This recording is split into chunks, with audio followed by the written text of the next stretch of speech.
ગુરુ પૂર્ણિમાના પાવન પર્વે સુપ્રસિદ્ધ યાત્રાધામ વીરપુર સંપૂર્ણપણે ભક્તિમય વાતાવરણમાં રંગાઈ ગયું હતું। પૂજ્ય સંત શ્રી જલારામ બાપાની જગ્યામાં ગુરુ પૂર્ણિમાનું વિશેષ મહત્વ હોવાથી વહેલી સવારથી જ બાપાના દર્શન કરવા માટે ભક્તોની લાંબી કતારો જોવા મળી હતી।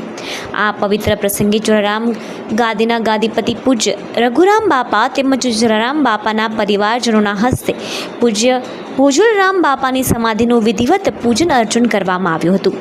અમદાવાદ, સુરત, મુંબઈ સહિત દેશ વિદેશથી આવેલા હજારો ભાવિકોએ જલારામ બાપાના ચરણોમાં શીશ નમાવી આશીર્વાદ પ્રાપ્ત કર્યા હતા। સમગ્ર દિવસ દરમિયાન વીરપુર ધામ જય જલારામના નાદથી ગુંજી ઉઠ્યું હતું।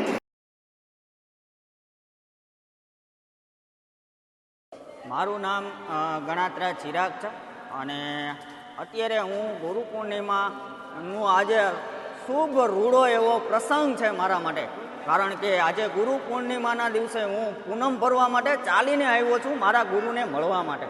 હું જેને ગુરુ માનું છું એવા સંત શિરોમણી જલારામ બાપાને મળવા માટે આવ્યો છું અને ખાસ કરીને અમે દર પૂનમ ગોંડલ જલારામ મંદિરથી ચાલીને પૂનમ ભરવા માટે આવીએ છીએ। મારું ગામ તો જસદણ તાલુકાનું નવા ગામ છે, પણ અમે ગોંડલ જલારામ મંદિર રાત્રે 11 વાગે 3-4 મિત્રો ભેગા થઈ અને ત્યાંથી ચાલીએ અને ખૂબ મજા આવે છે। રસ્તામાં ખૂબ ઉત્સાહ સાથે જય જલારામના નારા સાથે અમે ફાઇનલી અમે 5 વાગે 4:30 વાગે વીરપુર ધામ પહોંચી જતા હોય છે।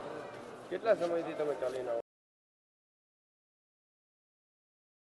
જલારામ આજે તારીખ 29/7/2026 અને ગુરુ પૂનમ ખાસ અનેરો મહિમા હોય છે। આપણા શાસ્ત્રોમાં કહેવાયું છે કે મા બાપ સેવા, સમાજ સેવા અને ગુરુ સેવા આ સૌથી મોટી 3 સેવાઓ ગણી છે। એમાં ગુરુની સેવા આપણે અત્યારે દર્શન થકી એમના આશીર્વાદ થકી મેળવવાના હોય છે, ત્યારે વર્ષમાં એકવાર હું જરૂરથી અહીં દર્શને આવું છું।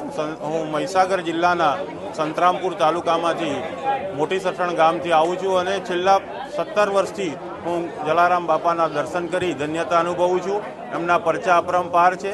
એમની પરચા થકી મારા જીવનમાં ઘણા કાર્યો સફળતાપૂર્વક સિદ્ધ થયા છે અને આપ સૌને વિનંતી કે આપ પણ જલારામ બાપાના દર્શને આવો અને બાપાની કૃપા મેળવો।